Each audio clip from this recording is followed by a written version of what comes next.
Hey guys, Spirit of the Law here. With Gamescom going on this week, I think a lot of Age fans are anticipating the release of more information and footage for Age of Empires 4. For example, we haven't seen anything regarding the Holy Roman Empire and the Rus since they were announced, and while we have write-ups of the other 6 civilizations in detail, all we know is info is apparently coming soon. Just today though, we got roughly a 10-minute interview with Adam Eisgreen, but instead of showing gameplay footage, he revealed a new part of the game called Hands-on Histories. So, what we brought today is we have these wonderful little videos that we've created that are interspersed amongst the campaign, and they're about 3 to 5 minutes each. And we have over an hour of them total, and they're called Hands-on Histories. And what they are is a great way to like deep dive on certain fun subjects from the cultures we're representing and just from medieval history. We then got to see a 3-minute long example of one about trebuchets, and while I won't show the whole thing, here's a quick taste. A pivoted arm with a weight at one end and a sling to hold the projectile at the other. To prime, the 6-ton weight is raised using tread wheels. So this is one of the wheels, one of 2 that's attached to an axle, which would lift the counterweight, weighing 6 tons. It's based on muscle power alone.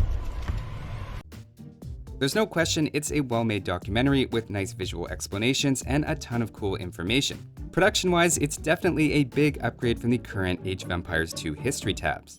That said, I think showing this instead of new gameplay footage is going to be controversial, or at least some people are going to question the marketing strategy. To be fair, Adam does suggest they're not done revealing things at Gamescom yet, and to stay tuned for more. So Gamescom opening night live. Yes. 11 a.m. Pacific time. There might be something Age of Empires related in there, so if you're a fan, you probably should tune in. Oh, a bit of a tease from Mr. Eisgreen. Maybe. Now personally, I think it's interesting how Age of Empires 4 is leaning heavily into history with their early branding through interviews and what they're revealing.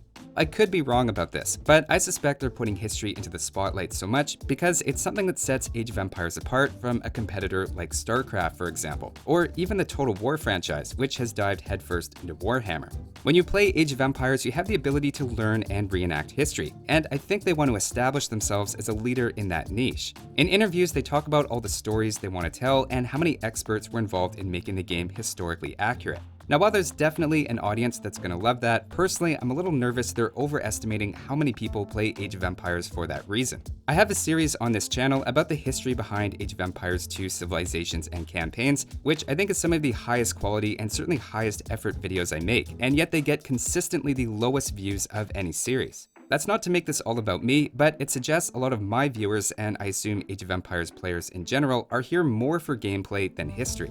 If the Age 4 team are planning to show gameplay later this week, as I feel Adam pretty strongly hinted, it may have been better to show that first, and then have this documentary announcement as more of an extra thing. That said, it sounds like an interesting inclusion in the game, and covers a lot of cool sounding topics. I think my personal favorite is one called Medieval Surgery. Okay. And I'm going to let your imagination go with what we might show and what we might talk about in that one. Yeah. But the thing I love about them is that they go all over the place. So, you know, we've got ones on warfare and castle building and like how they kept flaming arrows from not going out when you shot them. And but we've also got all of these ones on, you know, like illuminated history and hawk falconing and, you know, like horse taming, armor creation, and there's even one on Mongolian instrumentation, which is really cool because those instruments, we actually use them in the soundtrack for the Mongols when you're playing as them in the campaign, in the game. Now, while we didn't see any gameplay today, we have seen a bit of new footage posted over the last week on the Age of Empires official channel, which is something they also did previously leading up to the beta announcement as well. So let's take a quick look at those. The first was a highlight of the trebuchet, always a fan favorite, and in retrospect seems like a subtle teaser for the reveal they made today.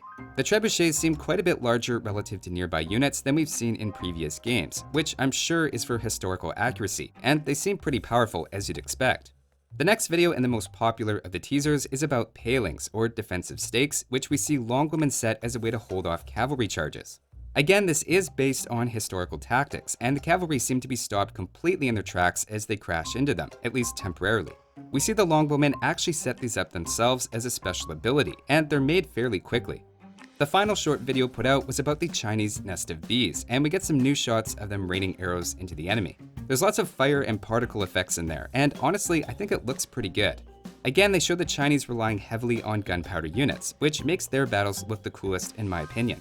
So that's the AoE4 news that's come out recently, and the direction I think they're trying to go. Ultimately, I'm sure they realize that gameplay has to come first, and I expect we'll see more of that tomorrow at 11 a.m. Pacific or 6 p.m. GMT. If anything big is announced, of course, I'll do a quick rundown for anyone who missed it. Thanks for watching, and I'll see you next time.